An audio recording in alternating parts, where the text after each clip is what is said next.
All right, let's dive into the whimsical, wonderful, and yeah, sometimes pretty frightening world of a true classic, Roald Dahl's The BFG. We're going to uncover the magic behind the man-eating giants, the dream-catching hero, and the story that, well, has captured our imaginations for generations. And we just have to start with this quote, because it perfectly captures the heart of our hero. This isn't just jumbled up language, it's basically the moral compass of the entire story, and it's delivered in the BFG's own unique way of talking, something Roald Dahl famously called gobblefunk. So this book first came out in 1982, and it just drops us right into a world that's both super enchanting and, honestly, genuinely terrifying.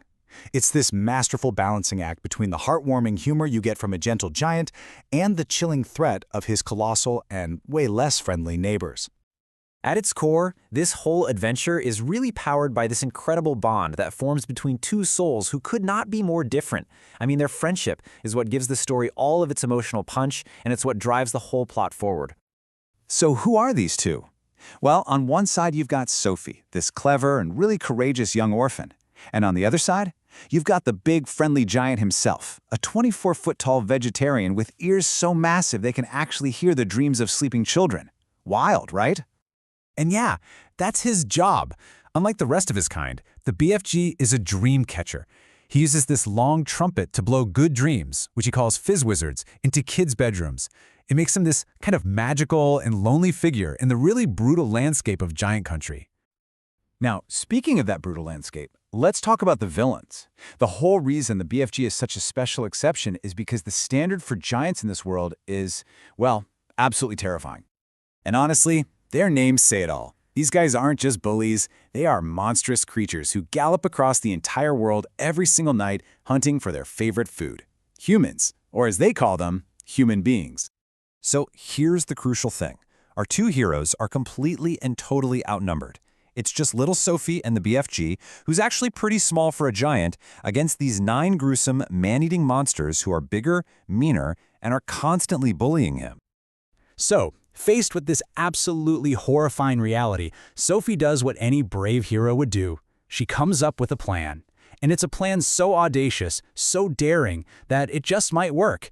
And get this, it involves going to the highest authority in all of England. The whole story really kicks off with this pretty frightening moment when the BFG snatches Sophie right out of her bed.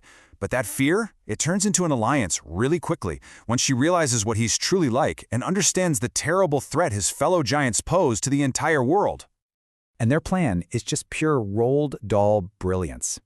The idea is to mix together a nightmare, a trogglehumper, as the BFG calls it, that shows the truth about the man-eating giants, and then blow it directly into the Queen of England's bedroom to get her to help them. And you know what? It works. The Queen wakes up from this terrible dream, and who does she find on her windowsill? Sophie, confirming every single detail. So she immediately sends out her army and air force, and they capture all 9 of the sleeping giants and lock them away in a deep pit, finally saving the world from their nightly terror. So, the world is saved. But what is it about this story that makes it stick with us decades later? It's got to be more than just a clever plot. It's all about the powerful ideas woven right into the adventure. When you really boil it down, the book is built on these powerful, timeless themes. You've got the strength of a totally unlikely friendship, the incredible bravery of a small girl and a gentle giant, and of course, that classic, reassuring triumph of good over evil. And you can't talk about the book without talking about the author himself, who is just as fascinating as his characters. A 6'6" World War II fighter pilot who invented hundreds of words and wrote all these magical stories from a small shed in his garden. And in a really touching tribute, he named the brave little Sophie after his own granddaughter. I think the story's real legacy is that sense of wonder. It just kind of blurs the line between our world and the magical world of dreams, and it leaves us with this final, fantastic question. What if the dreams you have tonight were actually delivered by a big, friendly giant? Kind of makes you wonder, doesn't it?